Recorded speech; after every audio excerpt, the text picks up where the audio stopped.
முருகப்பெருமானை ஒருவன் வணங்கினாலும் கிருபை செய்கிறான், முருகப்பெருமானை நிந்தித்தவனுக்கும் கிருபை செய்கிறான் ஒரு பாடலிலே சொல்றார். அது எப்படி நிந்திப்பவன? முத்தமிழிலே நிந்திப்பவன். இப்பொழுது பலருக்கு சந்தேகம் வரும், கடவுள் இல்லை என்று சொல்லுகிறார்களே, இந்த இவர்கள் தமிழை படித்து நிந்திக்கிறார்கள், தமிழாலே நிந்திக்கிறார்கள், அவர்கள் சௌக்கியமாக இருக்கிறார்களே என்று ஒருவன் கேட்கிறான். அதுக்குத்தான் அருணகிரிநாதர் சொல்றார், அவளையும் சௌக்கியமா தான் வைப்பான், ஏன்னா முத்தமிழால நிந்திக்கிறான்.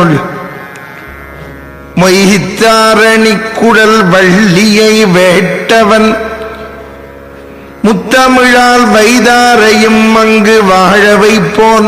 முத்தமிழால் வைதாரையும், முத்தமிழால் வைக்கிறான் இந்த முருகனை. முருகா அப்படிங்கிறது முத்தமிழ் சொல் தானே, அது சொல்லிலே முத்தமிழும் இருக்கு.